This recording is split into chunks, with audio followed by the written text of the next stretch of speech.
پہلے تو میں نے مسلمانوں کے اخلاق سنے تھے، اب تو میں نے دیکھ بھی لیے، پر یہ بتا جب 12,000 آیا تھا جان کیوں نہیں چھڑائی؟ تو حضرت چارہ کاٹتے کاٹتے رو پڑے، فرمانے لگے تو نہیں نہ جانتا یہ بیٹیاں سانجی ہوتی ہیں، پتہ نہیں نا؟ میرے رسول پاک نے تو حاتم تائی کی بیٹی کے سر پہ کپڑا رکھ کے کہا تھا بیٹیاں برابر ہوتی ہیں، تو یہ نہیں پتا جب اس کی 6 بیٹیوں کی شادی ہوئی ہے میرے اندر روحانیت کتنی بڑی ہے۔ فرمایا پھر 12,000 آیا ہے تو 2-4 بچیاں پھر گئی ہیں، تو یہ نہیں پتا میں اندر سے راضی کتنا ہوں، میں تیری نوکری کرتا رہوں گا، پتہ نہیں اللہ کتنی بیٹیوں کو بیاہ دے گا۔ اتنا رویا وہ عیسائی کے پیروں میں بیٹھ گیا، کہنے لگا بابا میں نے تیری مخالفت کی ہے پر تیرے قریب آ کے پتہ چلا ہے کہ تو بہت اونچے اخلاق کا مالک ہے، اور اگر تیرا یہ مقام ہے تو تجھے اخلاق سکھانے والے محمد عربی کی شان کتنی ہوگی۔ ظالم کی بولیے جاتے نہیں لوگ جھوٹے گواہ بن کے، وکیل صاحب کو نہیں پتا ہوتا کہ یہ بندہ مجرم ہے جو میرے پاس آیا، کیا مجرموں کے وکیل نہیں ہوتے؟ بولے تو اس کو پتہ نہیں ہوتا وکیل صاحب کو کہ یہ صاحب مجرم ہے، میرے پاس مقدمہ لے کے آئے، اور اگر بے ادبی نہ ہو جائے تو میرا خیال ہے قاضی عدالت کو بھی پتا ہوتا ہے کہ مجرم کون ہے اور مظلوم۔ میرے نبی پاک صلی اللہ علیہ وسلم نے اس قدر زیادہ سختی فرمائی اس مسئلے میں، فرمایا جس کو پتا تھا کہ فلاں آدمی ظالم ہے، ظلم کر رہا، پھر وہ ظالم کا گواہ بنا یا اس نے ظالم کی مدد کی، کتنی کی؟ شارحین لکھتے ہیں چاہے اس نے ایک جملہ بول کے کی، چاہے ایک، سارے بولیے، چاہے ایک غریب کو اس نے ظلم کیا تو کہتے ہیں علاج یہ سی، چاہے ایک جملہ بول کے کی، شارحین اس حدیث کی شرح میں لکھتے ہیں ایک جملہ بول کے چاہے مدد کی، جس بندے نے کسی ظالم کی مدد کی کسی مقدمے میں یا کسی صورت میں اور اسے پتا تھا یہ ظالم ہے، میرے نبی پاک صلی اللہ تعالی علیہ وسلم فرماتے ہیں اگر اس نے مدد کی، ابھی ظالم کی بات نہیں ہو رہی، ظالم کے مددگار کی بات ہو رہی، اگر کسی نے ظالم کی مدد کی تو حضور فرماتے ہیں خدا بھی اس سے بری و ذمہ ہے، رسول بھی اس سے بری و ذمہ ہے۔ سنبھال کے رکھے اپنی نمازیں، قربانیاں، حج، زکوٰۃ سنبھال کے رکھے۔ اگر ظالموں کا مددگار ہے، الیکشن آ لینے دے، آپ کو نظر آ جائے گا کون کون ظالموں کا مددگار ہے، نظر آ جائے گا۔ اپنی جیب سے لوگ پیسے دے کے ظالموں کی مدد کریں گے،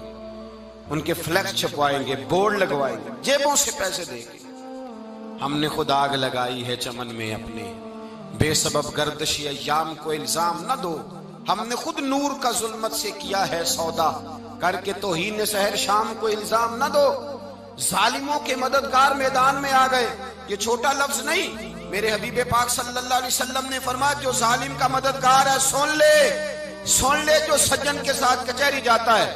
وہ یاد رکھے جو دوست کا گواہ بنتا ہے، وہ یاد رکھے جو کہتا ہے میں مانگی گیا تھا، مجھے بلایا گیا تھا قبضہ چھڑانے کے لیے کسی غریب بیوہ کی جائیداد پہ، وہ سن لے تو مدد کر کے نہیں آیا، تو خدا کے ذمے سے نکل گیا ہے۔ رسول پاک نے فرمایا تیرا میرا تعلق ختم ہو گیا، تو ظالم کا مددگار ہو گیا، پھر تو کہتا میں بے چین ہوں، میں بے قرار ہوں، میں آزمائش کا شکار ہوں، پلٹ کے دیکھ تو صحیح تیرا گناہ کتنا بڑا ہے۔ میرے نبی پاک صلی اللہ علیہ وسلم کا ایک اور فرمان سن لیں، ابن ماجہ ابو داؤد میں موجود ہے، اس حدیث کو آپ نے یاد کر لینا ہے، کر لیں گے انشاءاللہ، سارے کہیے انشاءاللہ، کر لیں گے یاد۔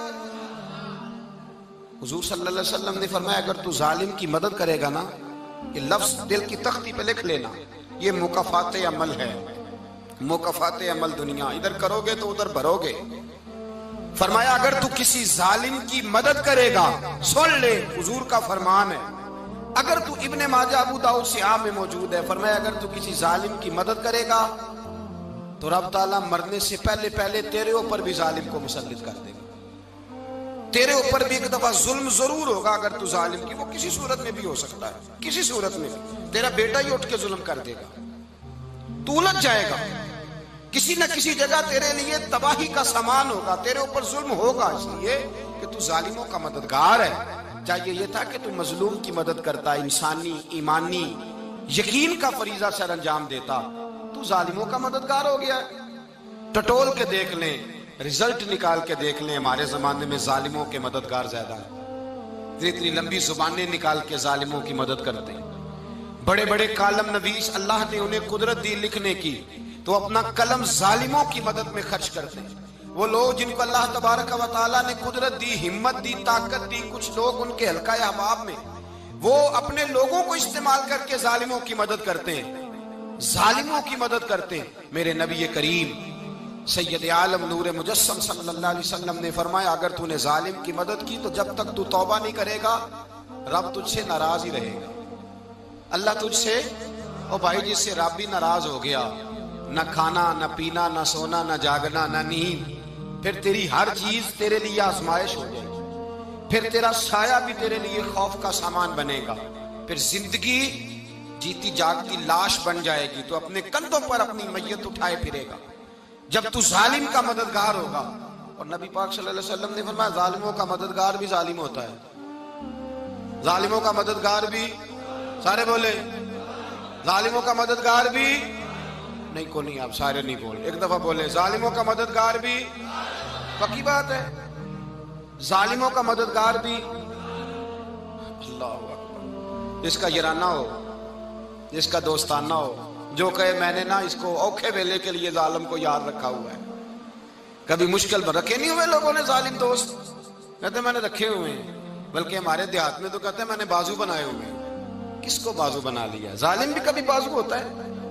جو ظلم کی تلوار لیے میدان میں کھڑا ہے۔ قارون، حامان، فرعون، نمرود کا حال نہیں لوگوں نے دیکھا؟ اپنے زمانے میں آپ نے کتنے لوگ نہیں دیکھے جن کے سائے سے، آواز سے لوگ کانپتے تھے؟ پھر پولیس کی گاڑیوں میں وہ اس طرح مردہ پڑے کہ دنیا نے تماشا دیکھا ان کا۔ یہ رنگ ہم نے دیکھے نہیں اپنے آنکھوں سے۔ فرمایا ظالم کا مددگار بھی، جو کار میں بٹھا کے لے کے گیا وہ بھی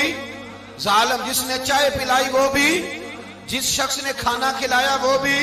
جو کچہری تک ساتھ گیا وہ بھی، جس نے فلیکس کے نیچے، بڑے شرابی کے نیچے چھوٹی اپنی فوٹو لگائی وہ بھی، جو ووٹ کی پرچی ڈالنے گیا وہ بھی۔ کہہ دینا باہر نکل کے کہ حضرت صاحب نے سیاسی تقریر کی ہے، کہہ دینا، پر بات تو سچی ہے نا۔ خو کرے ہم تو سے تھوڑا سا گلا بھی سن لے، خو کرے ہم تو سے تھوڑا سا بھی گلا۔ امام مالک کے پاس ایک بندہ آیا، اس نے کہا حضور میں درزی ہوں، ایک ظالم بادشاہ مجھ سے کپڑے سلواتا ہے، میں تو ظالموں کا مددگار نہیں نا۔ ایک ظالم بادشاہ مجھ سے، حضور میں تو مددگار نہیں نا ظالموں کا، جو فرمایا ظالموں کا مددگار بھی ظالم ہوتا ہے، تو کپڑے لے کے آتا ہے میں سی کے دے دیتا ہوں، ذمہ داری نہیں۔ یہ ایک آدمی دکاندار ہے، اس سے کوئی بندہ چیز خریدنے آئے گا تو تھوڑی کہے گا میں نے نہیں دینی، تو دے گا۔ کوئی بندہ اگر کسی شخص سے کوئی کام کہتا ہے جو اس کی فیلڈ ہے، اس کا شعبہ ہے، اس کا معاش کا وہ سلسلہ ہے، کہتے ہیں یا رسول اللہ صلی اللہ علیہ وسلم ظالموں کا مددگار بھی ظالم، حضور نے فرما دیا۔ تو امام مالک سے بندے نے مسئلہ پوچھا، دل کی تختی پہ لکھنے والی باتیں ہیں، کہا حضور میں درزی ہوں، ظالم کپڑے سلواتے ہیں، میں تو مددگار نہیں نا۔ امام صاحب کہنے لگے نہیں، مددگار تو وہ ہوگا جو تجھے سوئی دھاگا فراہم کرے گا، تو پورے کپڑے سی کے دیتا ہے، تو خود بہت بڑا ظالم ہے، تو پورے سوٹ سی کے دیتا ہے، تو بہت بڑا ظالم خود ہے۔ مددگار تو وہ ہوگا جو تجھے دھاگا دے گا، جو تجھے بٹن دے گا، جو تجھے نلکی دے گا، جو ظالم سے اتنی نفرت ظلم کر کے بندہ ہے۔ یہاں تو ہمارے زمانے میں ہیرو بن جاتے ہیں لوگ، ظالم ہیرو ہے، لوگ اس سے ڈرتے پھرتے ہیں، گھومتے پھرتے ہیں، اور بہت سارے کم مزاج لوگ اس کے پیچھے ہاتھ باندھ کے پھرتے ہیں۔ ظالموں کی مدد کرنا، ظالموں کے ساتھ رہنا، یہ ظلم ہے، ظلم، یہ زیادتی ہے۔ میرے نبی پاک صلی اللہ تعالی علیہ وآلہ وسلم نے ارشاد فرمایا، یاد رکھو رب فرماتا ہے میں مظلوم کی مدد